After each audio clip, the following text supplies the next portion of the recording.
دوای 5 مانگ لە کیمیابارانکردنی هەڵەبجە و لەسەر داوای ڕژەمی بەعەز دوای ناونووسکردنی ئەو خەڵکەی کە لە هەڵەبجەوە ئاوارەی ئێران بووبوون دەگەڕێنەوە لە 9 هەشتی 1970 لە کاتی گەڕانەوەیاندا لە هەورامان دەستگیر دەکرێن و بەرەو زیندانەکانی نوگرە سەلمان و وەرعەر و تۆبزاوە دەگوازێنەوە. ئەوان کە ئێستا 34 ساڵ بەسەر ئەنفالدا تێپەڕ بووە دیمەنی سەگەڕەشەکانی ئەوێ و کێبڵەکەی دەستی حەجاجیان بیر نەچووەتەوە. برنیانە بەدەم دەریاکە لەسەر دەریاکە نووسرا بوو یاوەی لە جەهەنەم کە چوونە ژوورنی جانزانیمان ئەمە کە نوگرە سەلمانە ئەو کە برنیانە ژوور یەکسەر حەجاج بە کێبڵەکەها لێداین دای لە من و یەک دوو برادریکە باوکم هەستاوە بە عەرەبی پێوتیمتی بۆ لایەن دێمانێت تاوانی چییە بەر بۆ باوکم بە کێبڵ تا لە هۆش خۆی چوو پاشم باوکم کۆچی دوایی کرد ئەوە بوو پاشەوە دوو پۆلیسیان لەگەڵ ئانادین لە دەرەوەی زیندانەکە بستێک خۆڵمان هەڵەکەن چاڵی تر توانامان نەبوو دوای ئەوە مانگی 89 بوو گەرم بوو دنیا نەمان توانی زەوێکە هەڵکەنین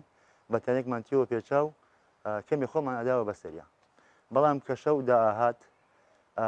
سەگە ڕەشەکەی نوگرە سەلمان ئەهات زۆربەی جەنازەکانی دەرئێهێنا و ئەیخواردن. قوربانیانی کیمیابارانی هەڵەبجە و ئەنفال هەردووکیان ئەمساڵ بەشداری مەراسیمەکانی یادی هەڵەبجە و یادی ئەنفالەکانی هەڵەبجەیان نەکرد. ئەوان دەڵێن پەیامەکەمان ڕوونا حکوومەت پشتگوێی خستوین و وەکو هەڵوێستێک دەیبینن کە بەشدار نابن لەبەرەوەی حکوومەت ئەو بەڵێنانەی کە داوێتی ئەو یاسایانەی کە دەرکراوە بۆ خزمەت گوزاریەکان کە ئەو شەریحانە خزمەتیان پێویستە جێبەجێ ناکرێت بۆیە ئەوانیش بەشدار نابن بۆیە توانم بڵێم یەکێک لە هۆکارەکانی ئەوەیە حکوومەت زۆر خەمساردە بەرامبەر بە قوربانیانی ئەنفال و هەڵەبجە. شاید حاڵێکی ئەنفال دەڵێ بە چاوی خۆم دیمەنی ئەنفالی گەلی کوردم بینی کە بەدەستی ڕژێم و مستەشارەکان ڕادەگوازران ئێستا ئەوان پلەکانیان لە پلەی شەهیدەکانی ئێمە بەرزترە. بگرە داڵدەیشی داون بۆ ئەوەی کە ئەو تاوانانە ئێستا هەرێک لە ژێرباڵی حیزبە کوردستانیەکانان و خزمەت ئەکرێن و دیوەخانیان پێدرێ و ڕێزیان لە قوربانیانی تاوانی ئەنفال زیاترە. قوربانیانی جینۆساید داوا لە حکوومەتی عێراق دەکەن قەرەبووی قوربانیەکانیان بکاتەوە و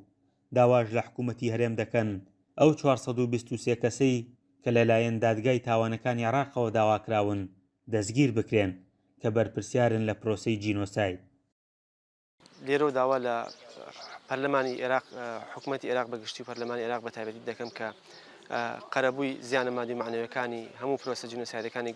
گەلی کوردکەنەوە و داوای تایبەتم لە حکوومەتی هەرێمی کوردستان و بە تایبەت وەزارەتی ناوخۆی حکوومەتی هەرێمی کوردستان ئەوەیە کە بەداواچوونی جدی بکە و